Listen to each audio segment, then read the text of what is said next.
Firstly, Jordan, thanks for doing this, and welcome back to Canada. What's it like to be back in the Olympic Oval, where they call it the fastest ice on the planet? Yeah, it's really nice to be back. I have some really good memories here, winning 3 world championships and skating a track record in the 500 meter, and a lot of history here. So it's nice to be able to still be racing here every year, almost, and hopefully we can keep doing that in the future too. But yeah, it's one of my favorite tracks, especially being altitude. It's quite quick, so. Specifically on a connection to Canada, I can't help but notice some of these connections where in Vancouver you see Shawnee Davis and Apollo Ono and you fall in love with this sport. Yeah.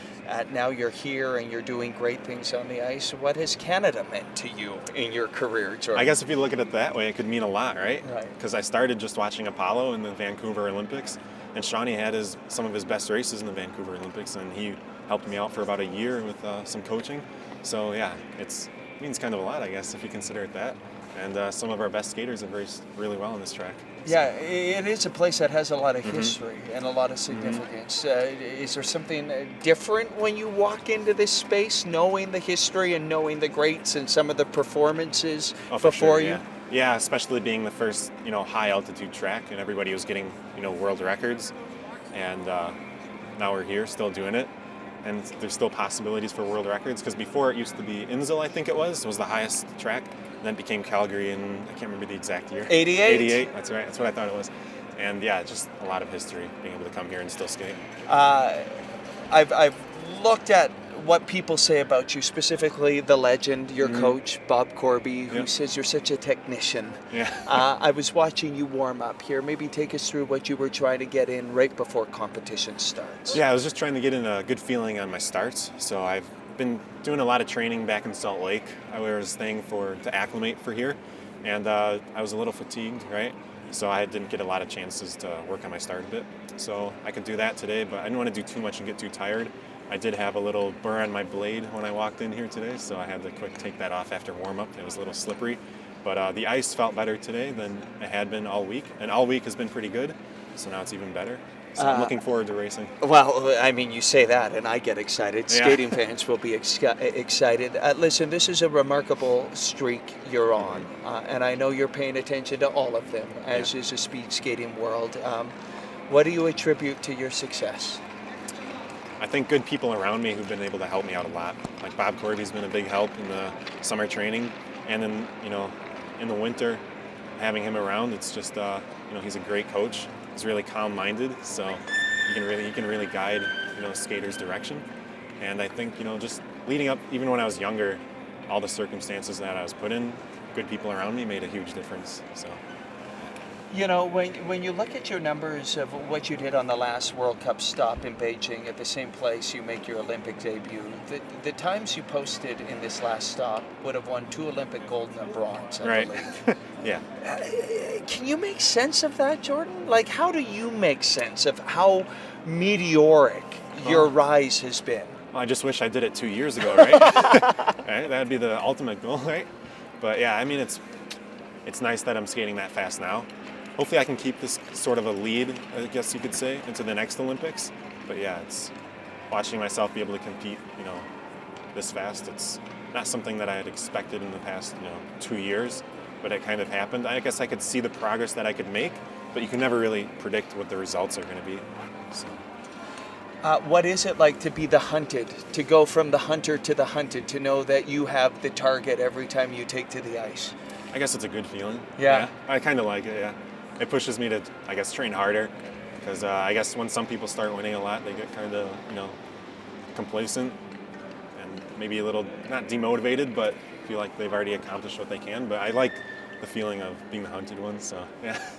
You're being compared to Eric Heiden, who of course was a great Wisconsin speed skater. Yeah.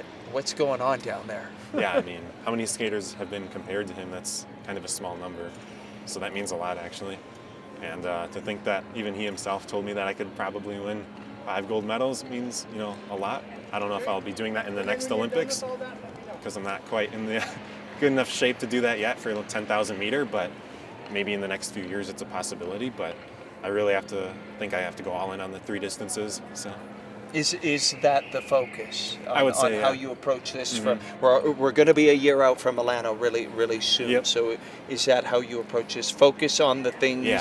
you Yep. really want to excel. Exactly, yeah. I have a good lead in it right now, so if I can perfect that, maybe even make it a bigger lead, that would be great. So.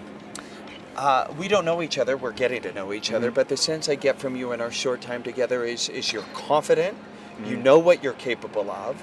Some athletes don't like to proclaim their goals. Yeah. Are you one of those athletes? Do you like to speak it out loud about what you want to do, and what would you want to do the rest of this season, Jordan? Usually I don't like to, but if I think if I'm realistic enough, then I can say it. But yeah, so as long as I can see myself doing it and not just making crazy assumptions, then I can say it. So I would like to win the overall World Cup at the end of the year. I haven't won that yet. That's one of the things I haven't gotten. And hopefully, if it's possible, I can do that in 3 distances. And I think I have a good lead in the points right now.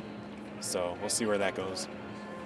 Are you enjoying this? Are there expectations? Is there pressure? You're still so young at this.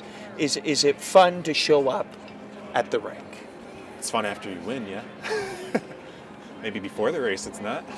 What is it like? How are you feeling before these races? Yeah, I mean, you just got to focus on what you can do, like preparing for the race. And then once you get down to the race, it's just you're trying not to make any mistakes, put everything out on the ice, just go as hard as you can, and hopefully you win. That's how I think about it. And then if you see it's a good time, see that you won, that's the best feeling. So it's not the greatest feeling leading up to it, but the sense of accomplishment after you finish is great. So. Winding down, you've been really great with your time, so that's appreciated. You get the chance to skate in front of family, friends in Milwaukee. Yeah. What's that going to mean to you? It's going to be a big deal because there's also a lot of history in that track. A lot of great skaters have trained there, like Heiden and Dan Jansen, Bonnie Blair, and they're all going to be there too. So I hope I don't disappoint them on their home track and my home track. So I think it's going to be really good. They can make the ice pretty quick there, so I think it's going to be a really good competition. Hopefully we get a big crowd in there, get some more popularity back in speed skating in Milwaukee, because it's really kind of a speed skating place. So hopefully I can bring some attention there. All right, this weekend it is fast ice. Get the sense you're feeling good. What can we expect from Jordan Stolz at the Oval this weekend? I think you'll see some good races. Yeah, I'm feeling pretty rested, pretty good, and 1500 is going to be the first day. I think I'm going to go all out, see what happens. So, not going to hold back at all. But yeah, I think it'll be a good one. Well, listen, on behalf of so many fans of the sport, it is brilliant to watch you race. Good luck this weekend here in Calgary, and of course, we will all be watching. Thank you, Jordan. Thank you very much.